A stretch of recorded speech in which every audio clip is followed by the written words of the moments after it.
अग्निपथ योजना को सुहा कर दिया आग के अंदर। अग्निवीरों के लिए जो लड़ाई लड़ रहे थे उसको दफन कर दिया कांग्रेस ने, और भाजपा चाहती तो यही थी। क्योंकि अगर मेन चीज आती है कि भाई अपना घर बचाएं या देश बचाएं, तो कांग्रेस ने वही तो काम किया है जो सारे जीवन से करती आ रही है कि अपने परिवार को, अपने घर को बचाने में जुट गए। हमने तुम्हें 70 साल इस देश पे राज कराया है, हमारे बड़ों ने राज कराया है, हमारी लड़ाई लड़ो। तो कांग्रेस ने क्या काम किया? कांग्रेस ने उन बच्चों की आवाज को उठाने के बजाय एक परिवार की आवाज को उठाया। इस बार बड़ा आंदोलन होगा, इस बार बड़ी मुहिम छिड़ेगी।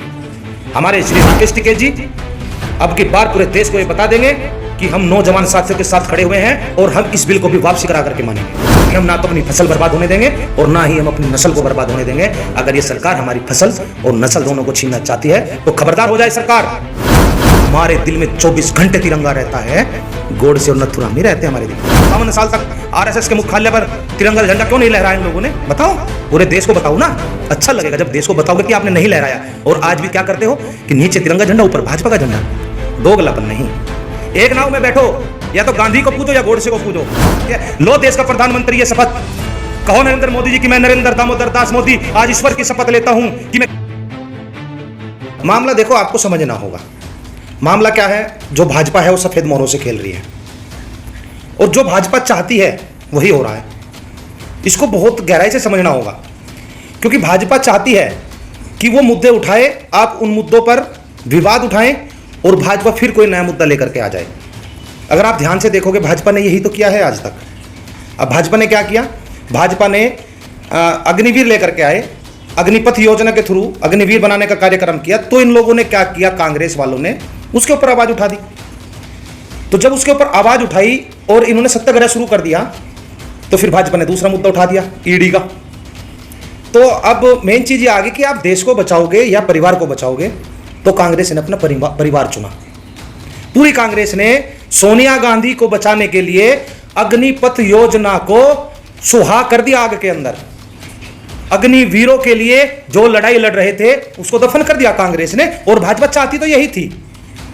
क्योंकि अगर मेन चीज आती है कि भाई अपना घर बचाएं या देश बचाएं, तो कांग्रेस ने वही तो काम किया है जो सारे जीवन से करती आ रही है कि अपने परिवार को, अपने घर को बचाने में जुट गए। अरे क्या हो गया? चले जाती सोनिया गांधी जेल, जाने देते ना। अगर जिसने बेईमाना किया होगा, जिसने घपला किया होगा, वो जाएगा जेल में। चाहे उसमें नरेंद्र मोदी प्रधानमंत्री क्यों ना हो, उसमें सोनिया गांधी क्यों ना हो, राहुल गांधी क्यों ना हो, मैं क्यों ना हो, जिसने बेईमाना किया हो तो जेल जाएगा। लेकिन जो देश के नौजवान साथी एक उम्मीद कांग्रेस से लगाए बैठे हुए थे और कांग्रेस को ये कह रहे थे कि तुम हमारी लड़ाई लड़ो, हमने तुम्हें 70 साल इस देश पे राज कराया है, हमारे बड़ों ने राज कराया है, हमारी लड़ाई लड़ो। तो कांग्रेस ने क्या काम किया?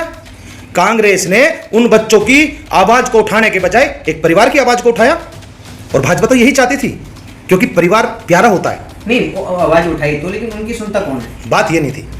बात क्या, आपने देखा होगा कि जब भी कुछ मुद्दा उठाते तो सब हल्के में लेते। नहीं, हल्के की बात नहीं। जब इन्होंने सत्याग्रह शुरू कर दिया था, देश के नौजवान साथियों के लिए आवाज उठानी शुरू की थी इन लोगों ने, तो उनकी आवाज को उठाते ना। नहीं, वो तो ये कहते हैं कि हमारी मतलब बात सरकार सुनती नहीं है, कहीं ना कहीं देखा जाए। 70 साल राज किया फिर भी सरकार आवाज नहीं सुनती। इनको अपनी, देखो बातों का फर्क होता है। एक अपनी बात को किसी दूसरे तक पहुंचाना या सुनाना। और भगत सिंह ने एक बात कहा था कि बहरे लोगों को सुनाने के लिए धमाके की आवश्यकता है। और धमाका मैं ये नहीं कह रहा कि देश में दंगे कराओ, दंगे तो भाजपा करा देती है बहुत सारे।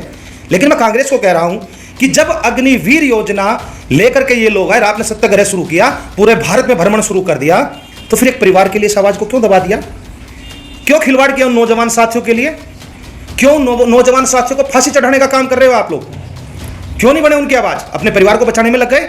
और भाजपा तो हमेशा से वही काम करती है कि आज एक जगह चोट मारी, एक उंगली पे मारी, फिर दूसरे पे मार दिया, आप इसको भूल जाओगे, फिर तीसरे पे मार दिया, आप इसको भूल जाओगे, फिर चौथे पे मारी, इसको भूल जाओगे। तो वही तो कर रही है भाजपा, और उसी की शिकार ये कांग्रेस हो रही है। क्योंकि विपक्ष, कहते हैं ना, विपक्ष कमजोर हो जाता है तो कुछ नहीं सुनता। अरे आवाज तो सुनते हैं, आवाज उठाओ। इन नौजवान साथियों की आवाज बनना चाहिए था। आज भारतीय किसान यूनियन पूरे देश में किसानों की आवाज को ऊंचा कर रही है। 31 तारीख को पूरे देश के अंदर जो आह्वान किया गया था, त्योहार को देखते थोड़ी ढिलाई बरती गई है। इस बार बड़ा आंदोलन होगा, इस बार बड़ी मुहिम छिड़ेगी। हमारे श्री राकेश टिकैत जी अब की बार पूरे देश को ये बता देंगे कि हम नौजवान साथियों के साथ खड़े हुए हैं और हम इस बिल को भी वापसी करा करके मानेंगे। क्योंकि अगर आज ये सरकार ये चाहती है कि इस देश के नौजवान साथियों की आवाज उठाने वाला कोई नहीं है, तो हमारे पास हमारे मसीहा राकेश टिकैत जी जिंदाबाद है अभी।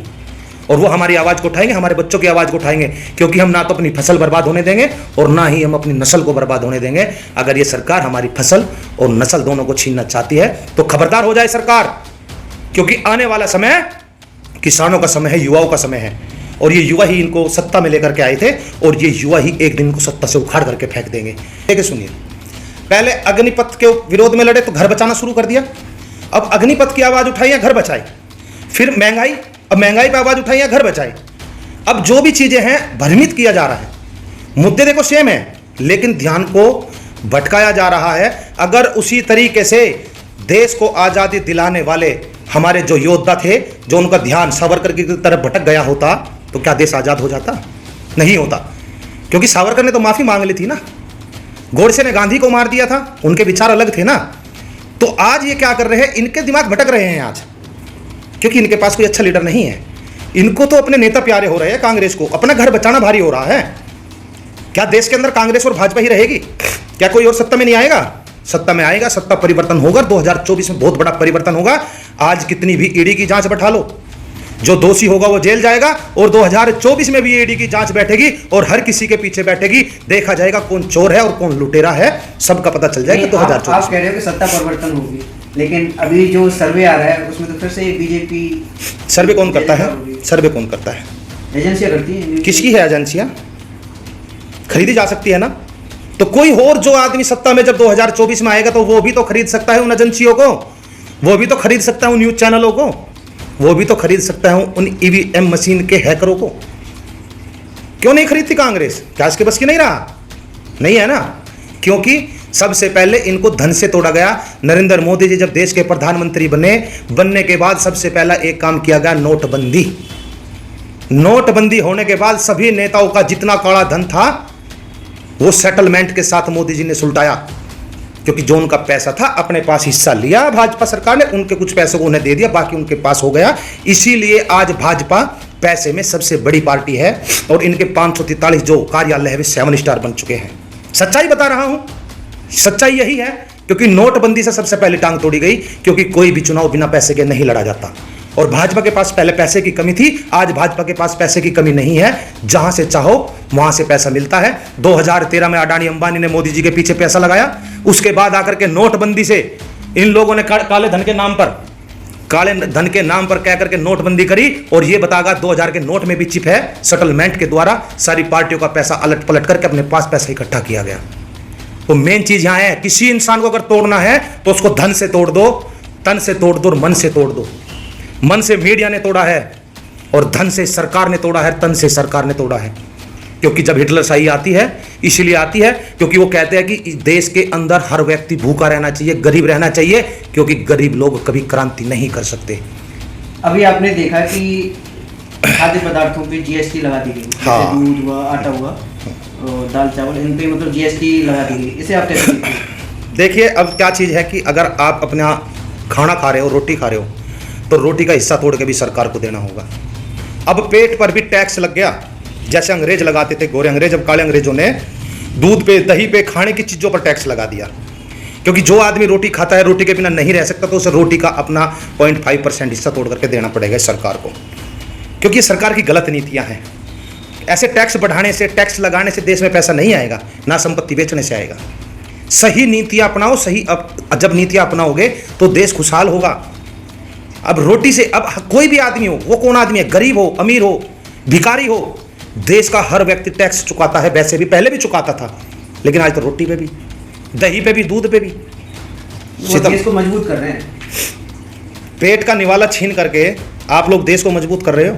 नहीं, आप कहते थे ना श्रीलंका जैसे हालात हो जाएंगे, तो श्रीलंका से बुरे हालात होंगे। मैंने कहा श्रीलंका जैसे हालात नहीं होंगे, पहले भी कहा था श्रीलंका से बुरे हालात होंगे, क्योंकि श्रीलंका की जनसंख्या 2.5 करोड़ है, भारत की जनसंख्या 135 करोड़ है, उससे बुरे हालात होने वाले हैं भारत के। नहीं, आपने अभी नहीं देखा कि वित्त मंत्री जी ने सदन में कहा है कि जो लोग कहते हैं कि श्रीलंका और पाकिस्तान से तुलना करते हैं, वहाँ की हालत मतलब सही है, तो हमने पाकिस्तान से कब तुलना की? नहीं, जो लोग करते हैं कि वहाँ मतलब पाकिस्तान से हम, बांग्लादेश वगैरह से, बांग्लादेश भी कुछ नहीं है भारत के सामने, पाकिस्तान भी कुछ नहीं है। और जो लोग कहते हैं कि, और रही बात श्रीलंका की, श्रीलंका तो भारत का हितैषी देश है, लेकिन श्रीलंका में जो धर्म के आधार पर भेदभाव किया जाता था वही भारत में होता है। सेम कंडीशन है, सेम पोजीशन है, आप उठा करके देख लीजिए। उन्होंने सभी देशों का डाटा दिया, कहा कि ये लोग पता है खड़े हुए हैं हाथ फैलाए हुए कि कोई इनको पैसा दे दे। उन्होंने आंकड़ा दिया कितने मतलब पैसे मांग रहे हैं। हाँ, लेकिन भारत मजबूत देश है। बता देता हूँ, मजबूत देश है। अगर आपके पास संपत्ति है, अगर आपके पास सोना है, तो मैं आपको ऋण देने के लिए तैयार हूं। बैंक आपको ऋण देने के लिए तैयार है। अगर आप कंगाल है, अगर आप भिखारी है, तो आपको बैंक भी लोन नहीं देगा।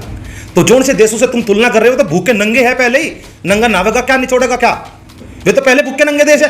अरे भारत के पास तो बहुत सारी संपत्ति है, भारत को कर्जा क्यों नहीं देने का? कर्जा दे देगा, लेकिन कर्जा करना समझदारी नहीं है। नहीं तो वो कह तो रहे हैं कर्जा लेने की हमें जरूरत नहीं है। कर्जा वो बता रहे हैं पहले कि लेना है उनको। तुम्हें तो पता भी नहीं चलेगा जिस दिन कर्जा लेंगे वो। पहले कर्जा नहीं है, भारत में कितना कर्जा है पहले तुम्हें तो पता भी नहीं चलेगा भाई।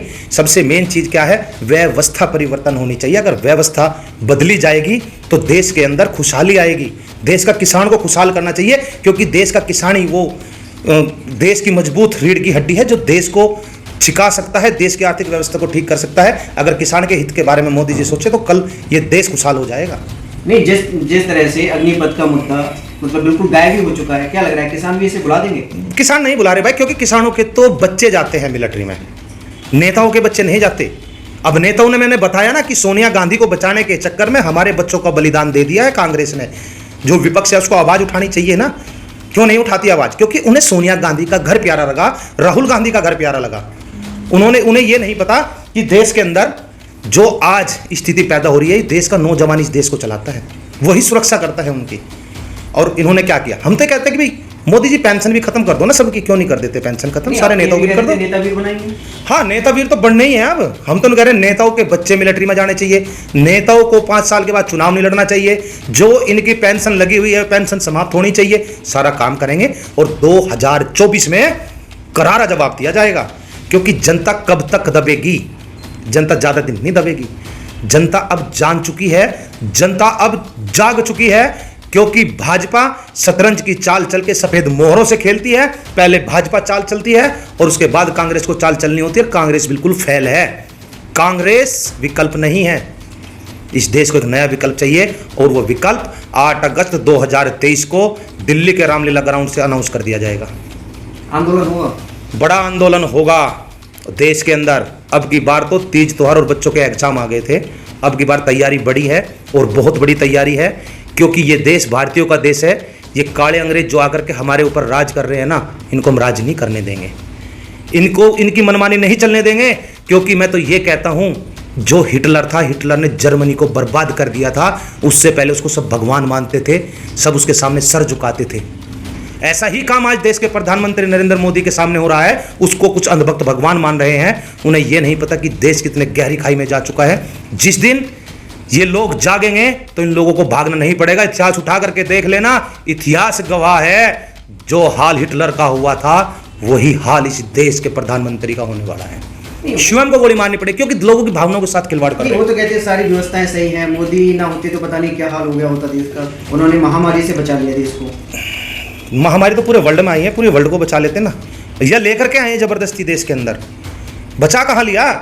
1,000 करोड़ रुपए खर्च करके देश के अंदर कोरोना लाया गया। ट्रंप के लिए जो स्वागत अभियान किया गया है उसके अंदर लाया गया, तालियां बजवाई गई, भुखमरी ला दी देश के अंदर। आप बताते हो कि इन्होंने महामारी से बचा लिया। आज कहाँ है महामारी? देश को खाई में डाल दिया, धकेल दिया खाई में।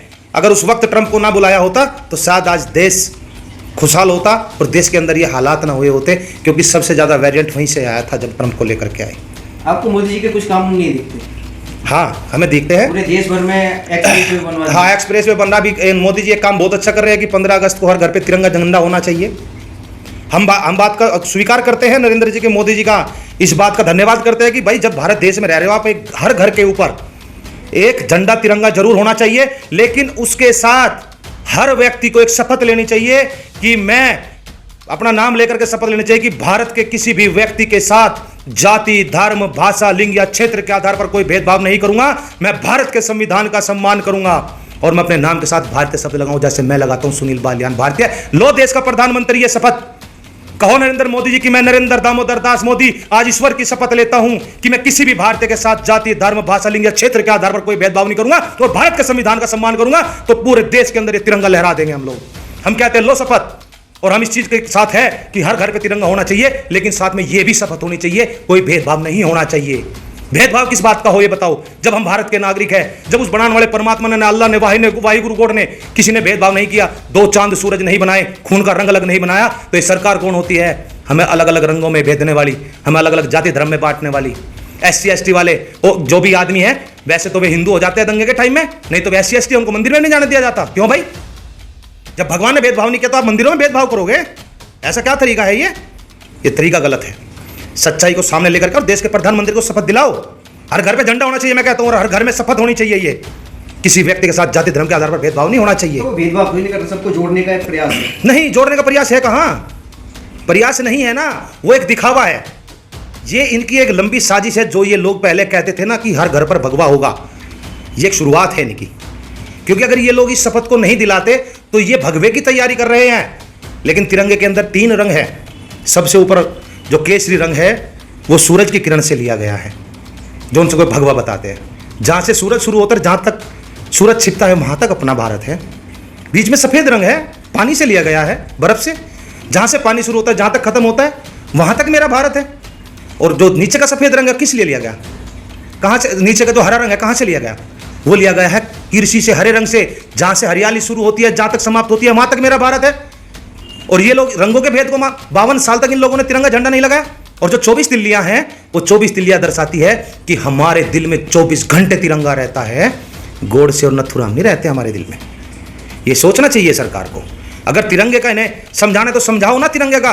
अगर तिरंगा बना कैसे, आया कैसे, क्यों नहीं इन्होंने 52 साल तक RSS के मुख्यालय पर तिरंगा झंडा क्यों नहीं लहराया इन लोगों ने? बताओ, पूरे देश को बताओ ना। अच्छा लगेगा जब देश को बताओगे कि आपने नहीं लहराया। और आज भी क्या करते हो कि नीचे तिरंगा झंडा, ऊपर भाजपा का झंडा। दोगलापन नहीं। एक नाव में बैठो, या तो गांधी को पूजो या गोडसे को पूजो। कोई ऐसा व्यक्ति नहीं है कि जिसने आपके बाप को मारा हो आप उसके घर जाकर के उसको पूजोगे। ऐसा नहीं हो सकता कि आप दोनों को पूजो।